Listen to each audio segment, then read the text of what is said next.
voltamos ao Dr. Décio Iandoli para nos esclarecer, na sua habitual forma clara e plena de conhecimento, o que André Luiz tem a dizer sobre a epigenética.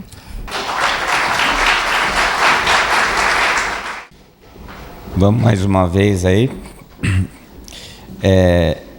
Essa palestra foi encomendada para mim pelo pessoal lá do Espírito Santo, da AMA Espírito Santo, e eles me ligaram e falaram assim: Décio, o teu tema vai ser o que André Luiz tem a dizer sobre epigenética. E como de habitual, né, eu pensei, André Luiz tem alguma coisa a dizer sobre epigenética? A epigenética é uma coisa tão nova que tem muito biólogo que não sabe o que é. Ainda não está sendo estudado nas escolas, é uma coisa assim, é a última novidade de genética. E está sendo discutida ainda e muito polemizada ainda por conta das consequências do que essas informações têm a dizer. E mais uma vez eu fui atrás e descobri que o André Luiz antecipou o conhecimento da epigenética em mais de 70 anos. Né? Então, a gente tem um tesouro enorme nas nossas mãos, enorme, incomensurável. Né? E é muito importante que a gente esteja consciente desse tesouro e que a gente saiba usá-lo com consciência, como uma bússola, um norte mesmo, para direcionar os nossos estudos, as nossas pesquisas, que vão colocar a gente em grande vantagem em relação ao desenvolvimento do conhecimento científico. Então, a gente vai falar um pouquinho sobre isso, né? O que é epigenética, primeiro, para depois a gente ouvir o que o André Luiz tem a dizer sobre isso, tá? Então, o que é epigenética? A palavra epigenética vem do termo, do prefixo grego epi, que está acima de, sobre algo, e sobre a genética, ou seja, são fatores que influenciariam a genética. Então, ela estuda as mudanças herdadas das funções dos genes, provocada por fatores endógenos ou exógenos, ou seja, coisas do meu corpo ou coisas do meio que influenciam o meu corpo. Essas duas coisas teriam a capacidade de mudar a minha genética. Então, a gente tinha, na nossa época, né, estou vendo aqui uma média de idade, mais ou menos, a gente aprendeu na escola que os genes determinavam as pessoas e determinavam a nossa vida. É a doutrina da ditadura dos genes. A gente aprendeu que a gente não tinha como fugir da nossa genética. Então tinha aquela coisa, não adote uma criança porque se ela for filha de um assassino, ela vai ser assassina. Né? A epigenética, a genética, o determinismo genético chegou à psicologia. Então, se você é irritado, seus filhos vão ser irritados porque geneticamente você está passando isso para eles. Hoje a gente sabe que isso é uma grande bobagem, não é? Não é assim que funciona. E mais, nós não somos os nossos genes. Os nossos genes servem aos nossos espíritos, né? A nossa mente, é o que nós somos na realidade. Então, o que acaba acontecendo é que a epigenética consegue explicar uma coisa que a genética clássica não conseguia. Então, como é que ocorria a evolução dos animais? Através da genética. Como? Através da alteração dos genes. E como essa alteração ocorre? Através da mutação. Então, o meio pode mutar um gene? Claro que pode. A radiação muta um gene, uma série de fatores que podem mutar o gene. Mas aí, o que acontece? Essa mutação, ela se daria entre uma geração e a outra, colocada à prova no meio, não é? Se fosse uma mutação que trouxesse uma característica vantajosa para o animal, aí entra Darwin, né? Ele fica mais resistente ao meio e vai ter um maior número de descendentes transmitindo essa característica genética. Só que a observação mostra que para eu ter uma mudança no código genético de uma espécie, eu preciso de várias gerações. 3, 4, 5 gerações. E muitas das observações feitas mostram que alguns animais precisam de mudanças muito rápidas para se adaptarem rapidamente a mudanças do meio ambiente. e que essas adaptações precisavam ocorrer de uma geração à outra. Na época da ditadura dos genes, a gente não tinha como explicar isso. E agora, com a epigenética, a gente explica. Por quê? Porque a epigenética explica o mecanismo com o qual as minhas mudanças fenotípicas podem ser transmitidas para os meus descendentes. Né? O que isso significa? O que é o fenótipo? O fenótipo é o que você vê quando você olha no espelho. O seu aspecto fenotípico. Né? E o seu aspecto genotípico é o que você observa quando você vai olhar o seu genoma. Então, nem tudo que está no seu genoma vai se manifestar fenotipicamente. Então, você pode ter um gene, um oncogene, um gene que determina um câncer, e esse câncer nunca se manifestar fisicamente. Ou seja, você não ter a manifestação biológica, física, de uma característica genética. Por quê? Porque nós descobrimos que os nossos genes não são a nossa identidade. Eles são conjuntos de softwares que estão disponíveis para serem ou não utilizados. Então, se você pegar o seu telemóvel, abrir o seu telemóvel, você vai ver um monte de ícones. Cada ícone é um programa, é um software, é um app, um aplicativo. Esse aplicativo, ele se manifesta espontaneamente? Não. Ele precisou ser programado. Então, quando você compra um telemóvel, você vai ligar ele e vão se apresentar aqueles apps que vieram de fábrica. Então, quando você vai reencarnar, você ganha um telemóvel.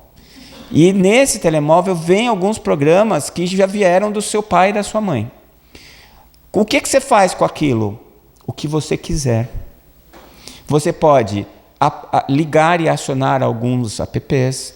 Você pode programar alguns apps para eles serem ligados ou desligados. Ou você pode esconder alguns apps. Então, não tem aqueles que são bonitinhos, mas que você não sabe para que serve?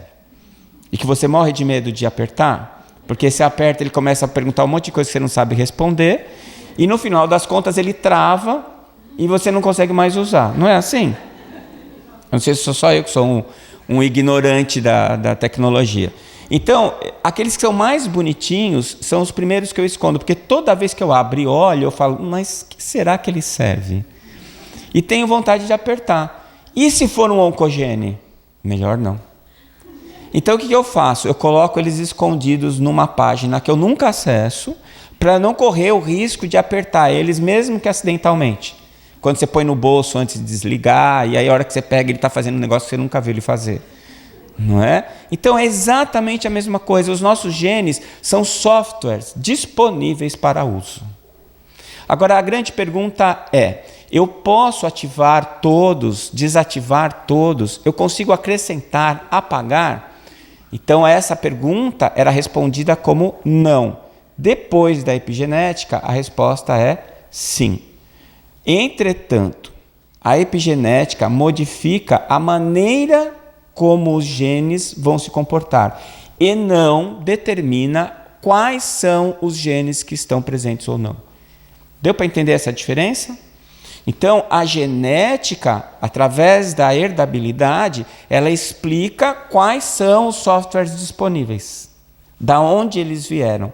E tem um detalhe, quando você começou a sua encarnação, você recebeu os apps do seu pai e da sua mãe, pegou o programa, o telemóvel na sua mão, as primeiras vezes que você for acionar aquele telemóvel, você pode acrescentar ou apagar apps. Depois que você começar o processo embriológico e já tiverem ocorrido algumas divisões celulares, essa possibilidade vai se esgotando. Então, quando eu reencarno, eu tenho duas maneiras de fazer modificações. Eu modifico os genes nas primeiras divisões celulares, e a doutora Madalena Goetz mostra isso num artigo muito importante que foi publicado na Science. Ela fala que as primeiras divisões celulares determinam o futuro biológico do indivíduo, e essas divisões celulares, para muitos biólogos, são feitas por acaso, né? E quem cientista não acredita no acaso, o cientista acredita em causa e efeito, porque quem acha que o nada cria alguma coisa é um místico, não é um cientista. Não é? Por isso que eu acho que quem não acredita em Deus é místico, né? Porque Deus é a causa primária, então eu tenho uma causa para tudo, e se eu não acredito em Deus, eu acredito que o nada gerou alguma coisa. Então, né, eu sou um místico, eu acredito em milagre, o nada criou algo. Né? Então, essa característica básica é muito importante para que a gente entenda o desenvolvimento da epigenética. Portanto, a epigenética seria a influência sobre os genes da minha experiência, né, de vida. E essa experiência está relacionada à minha ação e reação com o meio. Dá para entender isso? Então, por exemplo, se eu sou uma girafa primitiva com pescoço curto e eu descubro que estou passando fome, mas existem folhas tenras no alto de uma árvore, e eu fico tentando me esforçar para pegar essas folhas tenras, então talvez eu consiga esticar um pouco o meu pescoço. Né? Quando eu for ter uma girafinha, uma filhinha girafa, a epigenética explica que talvez essa girafa, filha, possa nascer com o pescoço mais comprido. A genética clássica diz que isso não vai acontecer. Por isso que sepultaram as ideias de Lamarck. Porque Lamarck observou uma coisa verdadeira, mas ele não tinha uma explicação para aquela observação. A observação de Lamarck era a confirmação do aforisma de Diderot, ou seja, a função faz o órgão. Então não é só nascer com o pescoço mais comprido. Você pensa que é fácil ter um pescoção daquele? Né? Imagina a sua coluna, nós temos um pescoço desse tamanho da dor. Você imagina o pescoço da girafa. Agora você imagina o tamanho do coração dela para jogar o sangue naquela altura. Você imagina a musculatura do pescoço dela. Não é uma coisa simples, exige soluções de engenharia. Não é? E aquilo vai se desenvolvendo de uma maneira de tentativa e erro, mas de uma maneira intencional. É a mesma coisa. Você acha que nós estamos terminados? O nosso projeto biológico está terminado? Não está. Todo mundo sabe que a nossa coluna vertebral não está boa ainda. Não é a última versão. Todo mundo sabe que o nosso joelho é um problema. Porque antes a gente dividia o corpo em 4 patas, agora são só 2. E por que a gente ficou de 2 patas? Para liberar a mão? Não, para liberar a boca. Para poder falar. Por isso que eu falo que as mulheres são mais desenvolvidas que os homens, não é? Porque a fala possibilitou o pensamento contínuo. Então, o pensamento fragmentário do animal, para a gente sair do pensamento fragmentário para o pensamento contínuo, a gente precisou da evolução. Então, primeiro, a gente precisou aumentar o crânio, e para aumentar o crânio a gente teve que ficar em pé, porque a musculatura que segura a nossa cabeça vinha até aqui à frente, e a gente andando de 4 precisava dessa musculatura, porque senão a cabeça cai. Então, conforme a musculatura foi descendo para a nuca para aumentar o volume do crânio, a gente teve que ir levantando o tronco para equilibrar a cabeça. Aí a gente liberou a mão, não precisou mais usar a boca para pegar as coisas, a gente começou a pegar com a mão. E aí a boca ficou livre para a gente poder falar. Não é? Tudo está girando ao redor disso. Olha que interessante. Não é? Então, a doutora Irvine explica isso na primeira parte do livro O Cérebro Triuno. É muito legal. Então, o que está acontecendo? É uma questão de evolução. Então, as informações que eu vivenciei e as experiências que eu tive, epigeneticamente ficaram registradas em mim, e eu sou capaz de transmitir isso para os meus descendentes. Então, isso explica a observação de Lamarck.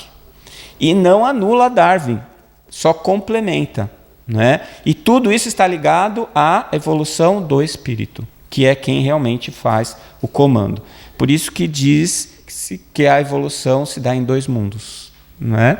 No mundo das ideias, onde se aprende, e no mundo físico, onde se aplicam os aprendizados do mundo espiritual.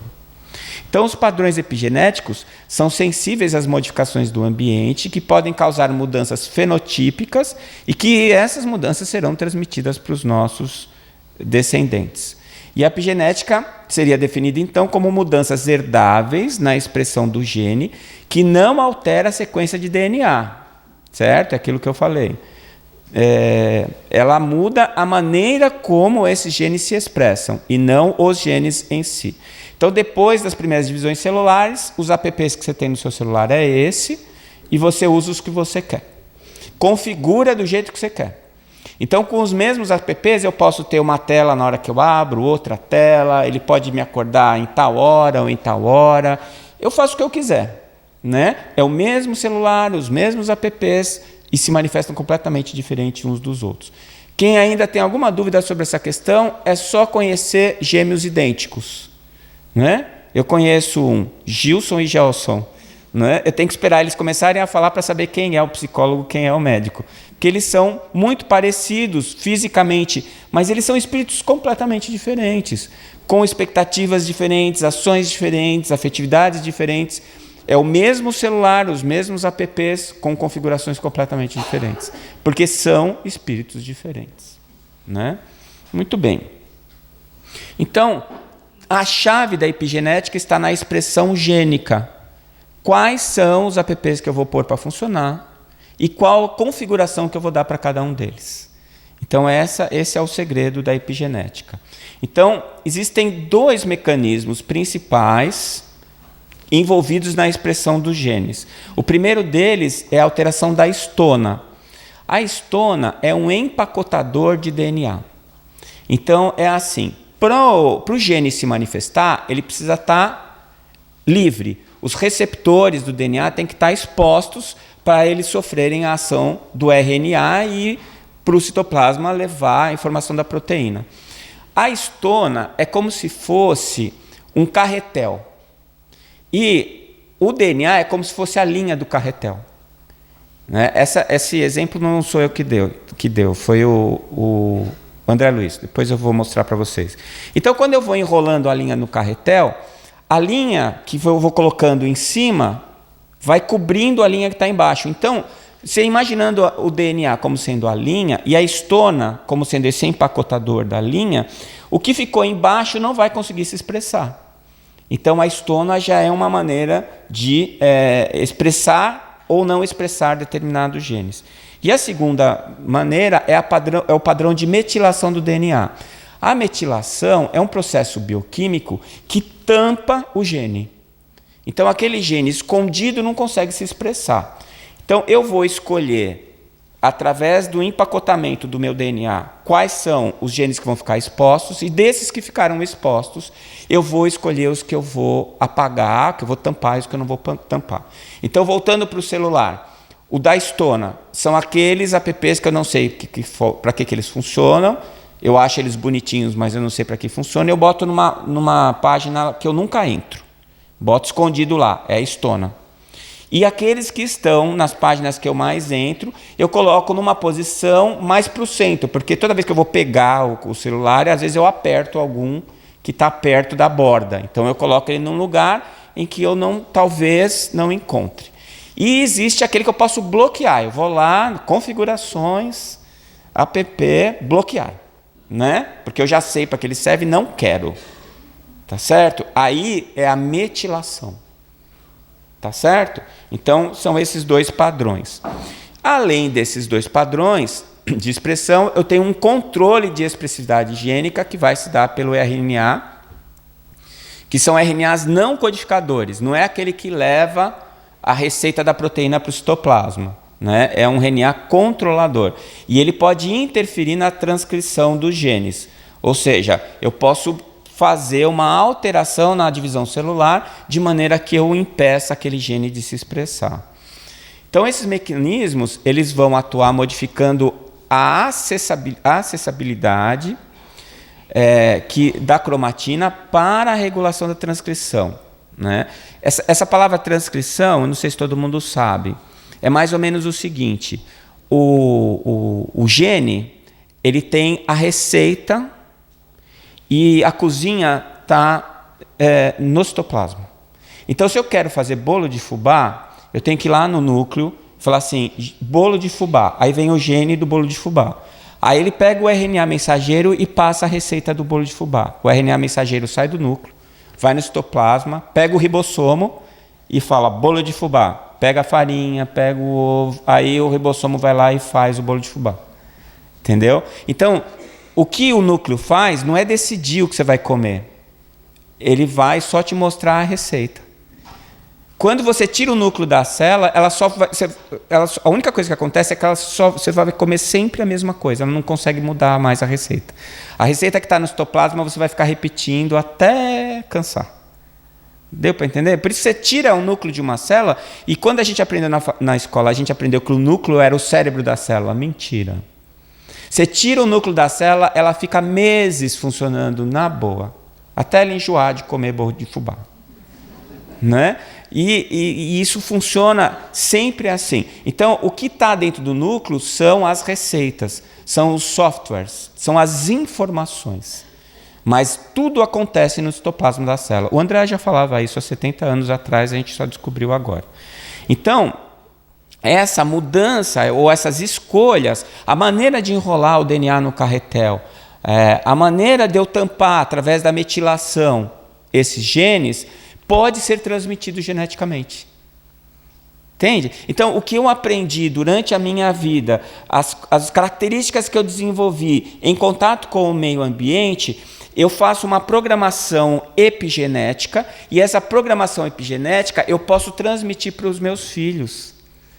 E eles podem pegar aquilo e usar do jeito que eu transmiti, ou eles também modificarem. Então, isso explica mudanças rápidas de uma geração para outra, e que explicam a adaptação genética dos animais rápidas, quando há rápidas modificações no meio ambiente. Tá? Isso é a capacidade de adaptação. Quanto maior a nossa capacidade de adaptação, maior o nosso vigor, maior a nossa chance de sobrevivência com sucesso. Certo? Por que a gente vê barata em todo canto nesse planeta? E por que está em extinção o urso panda, que é tão bonitinho? Porque o panda só come bambu. E se ele não comer bambu, o que ele come? Nada. Eu falava isso para os meus filhos. Quanto mais você gostar de todas as comidas, mais feliz você vai ser, porque você se adapta a qualquer meio. Se você só comer um tipo de comida, você vai passar fome muitas vezes na sua vida. Por que a barata está feliz? Porque ela come qualquer negócio. O que vier está bem, né? Então é aquela história, não é o que a vida te dá, não é, Andrés, que vai fazer você feliz, é o que você faz com o que a vida te dá, não é? Então, se a vida te dá restos, você come restos e fala, que bom, tá uma delícia, não é? Agora, se você for muito fresco, você não vai ser uma barata, você vai morrer antes disso. E não deixa descendentes, aí entra o Darwin, não é? E aí isso gera uma plasticidade genética. Então, nós somos seres muito dinâmicos, e a gente achava que isso era estático, e não é. Tá? E aí age na reprogramação gênica. São os imprinteds. A primeira vez que eu tive aqui na Europa, a segunda vez, foi em 2004, eu tive no Congresso Mundial de Espiritismo, lá na França. Foi um momento muito especial para mim, e me pediram para falar sobre genética. E um dos trabalhos que eu levei naquela época, e até hoje eu acho que são muito importantes, é o trabalho dos imprints genéticos. Então, existe uma capacidade de você estudar quais são os genes que estão metilados e quais não estão. E isso é chamado de etiquetas gênicas ou imprinted. Então, você percebe dentro das células que estão formando um animal, ou um ser humano, ou qualquer tipo de forma de vida, que alguns genes estão expressos e outros não estão expressos. E isso foi chamado pelo Dr. Kevin Egan de imprinted. E você percebe que, por exemplo, voltando ao exemplo do clone, que são os gêmeos univitelinos, que eles, apesar de terem a mesma sequência gênica, os imprinted estão em lugares diferentes. Eles usam os seus apps de maneira diferente, porque são inteligências diferentes. Né? Então, as histonas seriam o carretel, o DNA seria a linha, e um gene precisa estar exposto para ter a sua ação. E aqui está o Dr. Kevin Ingham, que fala dos imprinteds, né? Uma coisa interessante, eles estavam estudando, eles estavam fazendo clonagem naquela época, né? Então, como é que eles faziam a clonagem? Eles pegavam o núcleo de uma célula de um animal e colocavam no citoplasma de uma outra célula, que era uma célula germinativa. E o que acontecia? Essa célula começava a se multiplicar. Em 25% dos casos, 1/4 das vezes, aquelas células se multiplicavam para formar um outro indivíduo. E nos outros 75%, elas se multiplicavam em células iguais e davam um conjunto, uma massa de células sem forma, que não significavam nada. E eles chamavam isso o Dr. Kevin queria entender essa instabilidade gênica. Ou seja, o que aconteceu quando eu tirei o núcleo da célula do animal e coloquei numa célula isolada no laboratório? Que uma célula se transformou em um outro animal e a outra célula se transformou numa massa disforme. E aí que eles entenderam que os imprinteds, ou as etiquetas gênicas, que era a programação genética daquele animal, quando eu tirava o núcleo daquele animal e colocava no laboratório, as etiquetas desapareciam. Todas. Ficava tudo branco. Ou seja, perdia a programação epigenética. Quando as células se multiplicavam de maneira disforme e eu não conseguia ter o clone, essas etiquetas não apareciam mais. Então, aquelas células não conseguiam se dividir, se diferenciar em nada. Mas, quando eu conseguia o clone, nos 25%, as etiquetas reapareciam, nunca no mesmo lugar.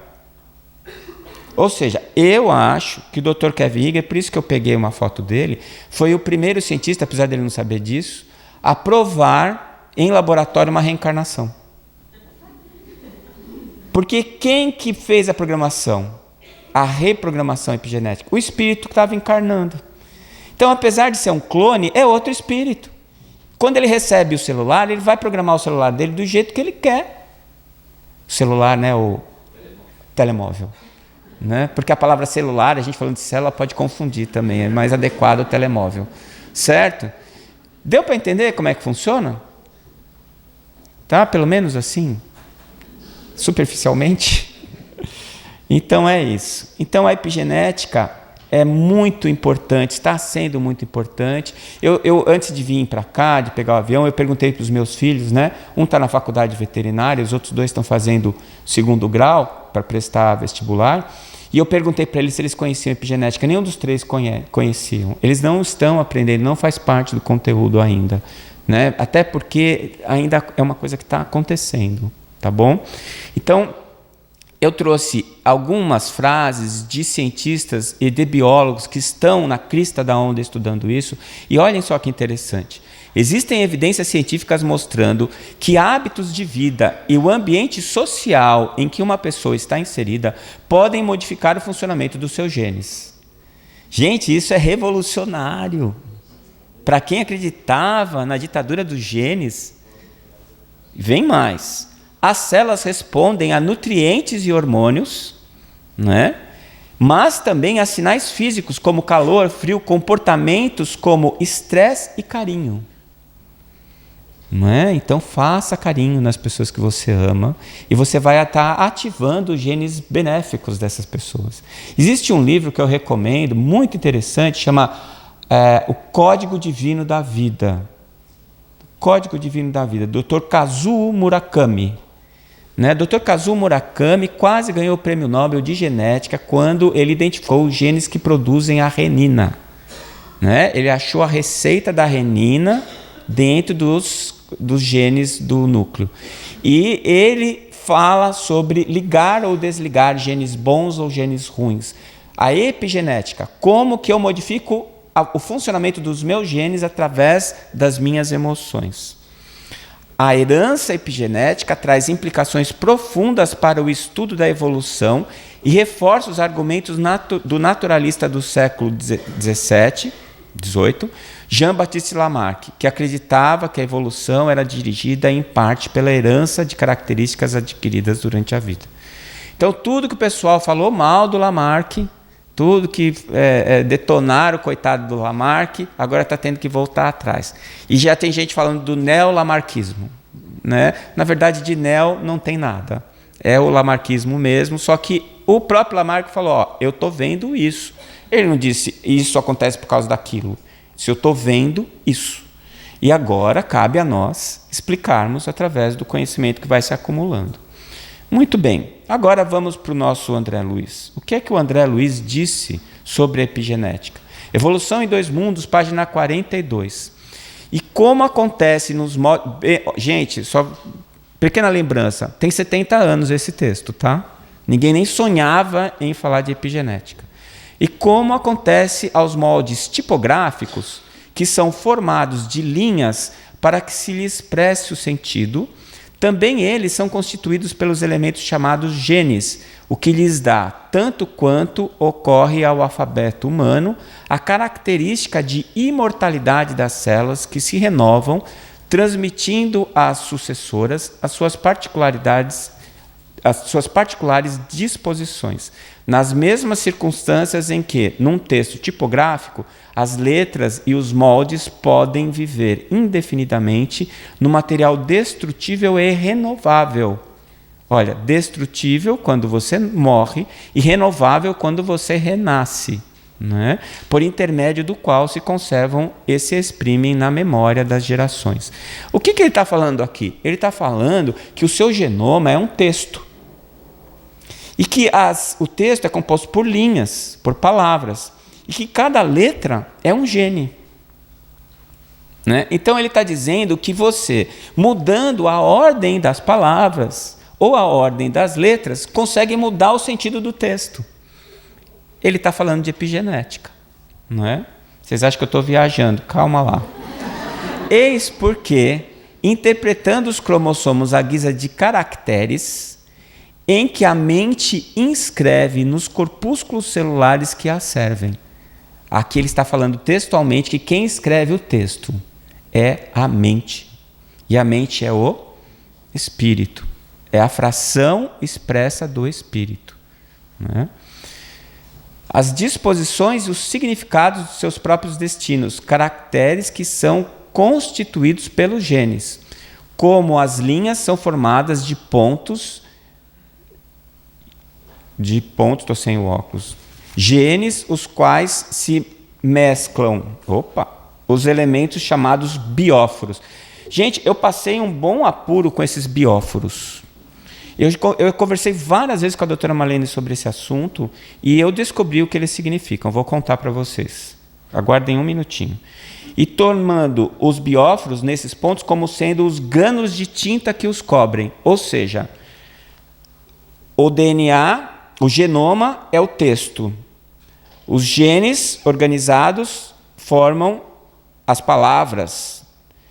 Cada gene é uma letra. E a tinta usada para escrever a letra é um bióforo. Tá certo? Então, será lícito comparar os princípios germinativos nos domínios inferiores aos traços da geometria elementar, que apenas cogita de linhas e figuras simples da evolução para encontrar, nesses mesmos princípios, nos domínios superiores da alma, a geometria transcendente, aplicada aos cálculos diferenciais e integrais das questões de causa e efeito. Na hora que você vai encarnar, você vai fazer com que este texto traduza quem você é neste instante. Então você atua sobre os genes. Aí alguém vai perguntar, poxa, então a gente tem que ser geneticista para encarnar. Bom, você digere o seu almoço todo dia e nem todos somos bioquímicos. Não é? O seu sistema nervoso central funciona, você tem emoções, você dorme, acorda e nem todos somos neurofisiologistas. Entender como funciona não significa capacidade de executá-lo. Significa capacidade de entender como ele é executado. O Weismann, que foi o mesmo que combateu Lamarck, né, e que errou profundamente quando combateu Lamarck, foi quem cunhou o termo bióforo. Ele que inventou o termo. E o que ele queria dizer com bióforo, que etimologicamente significa portador da vida? Texto do Weismann. São os menores conjuntos de moléculas capazes de assimilar novas moléculas, crescer e se replicar. Ou seja, o bióforo são as moléculas capazes de reter fluido vital. São as moléculas capazes de formar um organismo biológico. São as moléculas capazes de se organizar a ponto de permitirem a manifestação de uma inteligência. Deu para entender? Quando você desencarna, você começa desencarnando pelos chakras, né, pelos centros de força, mas André Luiz afirma que você vai desencarnar molécula a molécula, não é assim? Quais são essas moléculas? São os bióforos. Você vai soltando bióforo por bióforo. E o que é um bióforo? Uma molécula composta por carbono capaz de reter temporariamente fluido vital. Portanto, capaz de expressar formas de vida. Tá? É por isso que o André Luiz usou a palavra bióforo, porque ninguém tinha usado essa palavra desse jeito, a não ser o Weismann. E ele queria dizer exatamente o que o Weismann estava dizendo. É a ligação da molécula com a vida. Então, são estruturas moleculares capazes de se ligar ao fluido vital. Pensei que você ia mostrar o de 5, eu já estava taquicárdico. O 10 está beleza. Toda a matéria viva é constituída por bióforos, mas há diferentes tipos entre eles. Então, não é o mesmo bióforo para todo mundo. Cada tipo de vida, cada forma, vai ter um tipo específico de molécula que vai adquirir uma capacidade específica de retenção de fluido vital. Tá certo? O André Luiz fala também que o diamante é a última forma do carbono antes da matéria orgânica. Não é? Então, o átomo do carbono, de alguma maneira, tem uma propriedade de retenção de fluido vital. E para que ele manifeste vida, ele precisa ter essa capacidade. Só que ele não é uma ligação estável, é uma ligação instável. Por isso eu preciso renovar essa ligação com o carbono.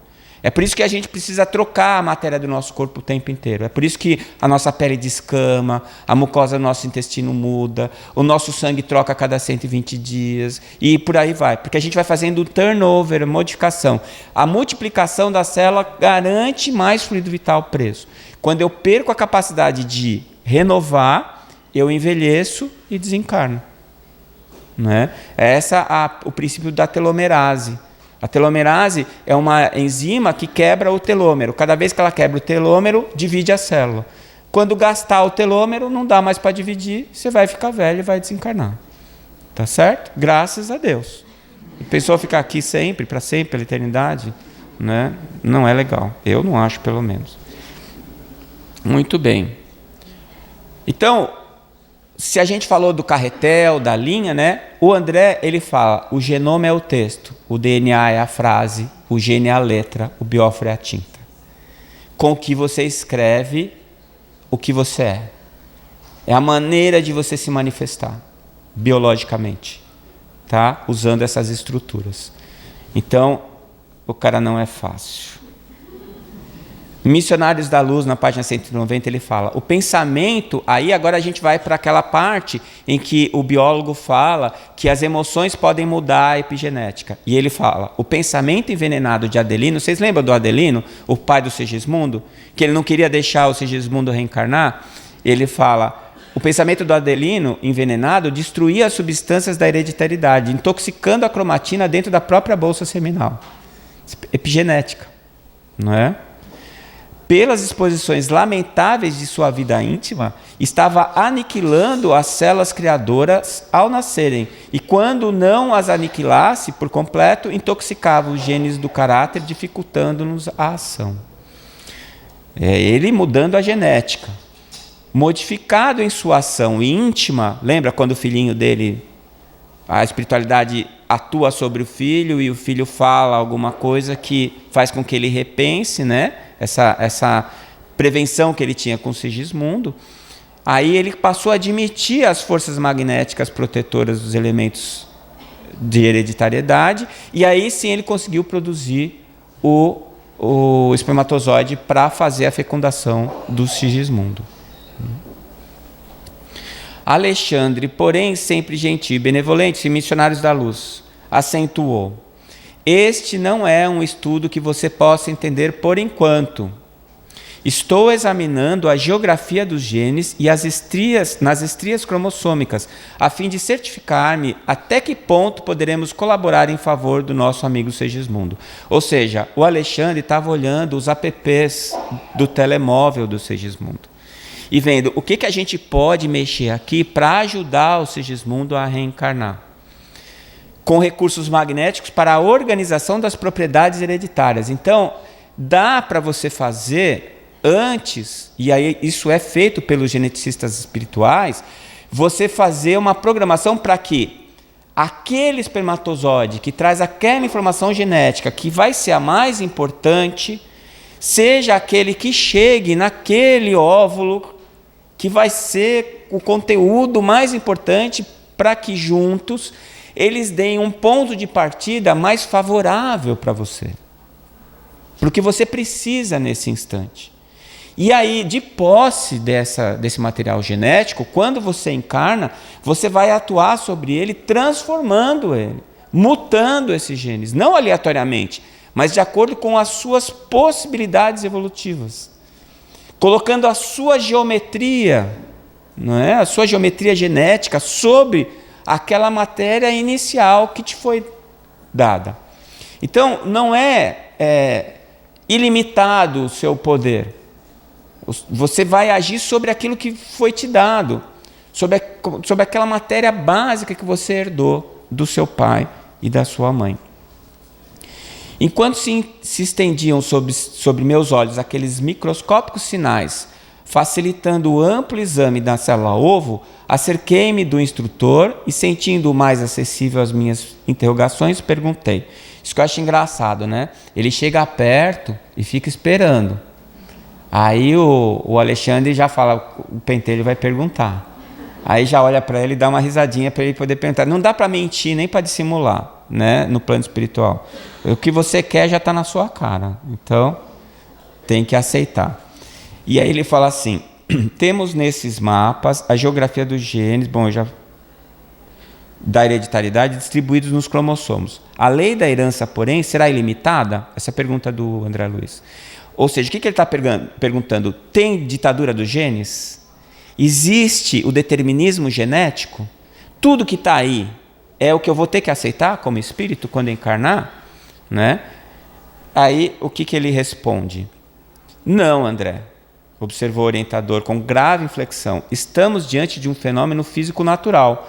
O organismo dos nascituros, em sua expressão mais densa, provém do corpo dos pais que lhe entretêm a vida e lhes criam os caracteres com o próprio sangue. Todavia, em semelhantes imperativos das leis divinas para o serviço de reprodução das formas, não devemos ver a subversão dos princípios de liberdade espiritual imanente na ordem da criação infinita. Ou seja, eu tenho a base, mas eu faço o que eu quero. Então, se você fala, a culpa de eu ser baixinho é do meu pai e da minha mãe, mentira, a culpa é sua. Ah, bem que meu pai e minha mãe têm olho azul, por que eu nasci com olho castanho? Porque você escolheu. Ou porque era o que dava para agora, é o que se tinha para hoje, não é? Porque se você tivesse tudo que você acha que você devia ter, muito provavelmente você ia se enrolar. Então você recebe na medida aquilo que é necessário para que você consiga atingir os seus objetivos principais e imediatos. Por isso mesmo, continua o Alexandre, a criatura terrena herda tendências e não qualidades. Vejam bem, tendências e não qualidades. As primeiras cercam o homem que renasce, desde os primeiros dias de luta, não só em seu corpo transitório, mas também no ambiente geral em que foi chamado a viver. Então, as tendências te são dadas tanto pela genética quanto pela cultura e o ambiente onde você foi inserido nessa tua encarnação. aprimorando-se as segundas, resultam do labor individual da alma encarnada, na defesa, educação e aperfeiçoamento de si mesma nos círculos benditos da experiência. Tudo é bonitinho, preparado para você. Você recebe na sua casa, lá no plano espiritual, um pacotinho, reencarnação, Décio Iandoli. Veja bem, você vai nascer em São Paulo, não vai dar para passar de 1,66 m, certo? Vai ter que lutar com aquela sua barriguinha a vida inteira, né? É isso aí, é o que temos para você. Em compensação, vamos te dar uma mãe e um pai top de linha. Você vai ter toda a oportunidade de estudar. Você aproveite a oportunidade, não é? Lá pelas tantas nós vamos te apresentar um espírito também que vai fazer uma diferença enorme para a tua vida, a doutora Marlene. Presta atenção no que ela vai te falar, gruda nela. E você vem com tudo pronto. Se você vai fazer ou não, é com você. Então não adianta reclamar, gente. Não tem terceirização de responsabilidade. Está tudo com a gente mesmo. E essa é a melhor e a pior notícia do espiritismo. A culpa é sua. Só a inteligência consegue traçar linhas inteligentes. Então, em razão disso, e entendendo-se aos objetivos finalistas do universo, não será possível esquecer o plano divino quando se trate de qualquer imersão mais profunda na genética, ainda mesmo que isso repugne os cultores da ciência materialista. Os próprios cientistas do projeto Genoma já estão escrevendo livros falando que a genética não é determinista. Isso caiu por terra de um jeito assim absurdo. Não foi uma queda, foi um tombo. E ainda tem gente que acredita que o núcleo da célula é que determina a vida, tem gente que ainda acredita que o DNA determina o indivíduo, tem gente que acredita que a genética está acima da mente, não é? Mas é uma questão de tempo. Tem gente que não acredita que o homem foi à Lua, não é? Então é a forma de você ver a realidade. Lembra que eu falei? Cada um vê o que quer, o que pode ver, o que deseja ver, e não a realidade em si. Ação e reação. A alma humana é uma consciência formada, retratando em si as leis que governam a vida, e por isso já dispõe até certo ponto de faculdades com que influir na genética, modificando-lhe a estrutura, porque a consciência responsável herda sempre de si mesma, ajustada às consciências que lhe são afins. Epigenética. Então, vocês estão vendo, são vários livros em que o André Luiz cita a nossa capacidade de interferir na nossa genética. Então, eu queria terminar com esse texto, essa poesia, que o Chico psicografou no Parnaso de Além Túmulo, de Augusto dos Anjos. É impressionante, quando nós terminamos o livro O Cérebro Triuno, a doutora Irvênia trouxe essa poesia e eu não acreditava. Parecia que tinha sido encomendada para o Chico para colocar no nosso livro. E eu achei linda e acho que ela cabe no que a gente falou sobre genética. Eu queria ler com vocês. Ele diz assim: tu não és força nêurica somente, movimentando células de argila, lama de sangue e cal que se aniquila, nos abismos do nada eternamente. És mais, és muito mais, és a cintila do céu, alma da luz resplandecente, que um mistério implacável e inclemente amortalhou na carne atra e intranquila. Apesar das verdades fisiológicas, reflexas das ações psicológicas, nas células primevas da existência, és um ser imortal e responsável, que tens a liberdade incontestável e as lições da verdade na consciência. Depois dessa, nada mais a declarar. Muito obrigado.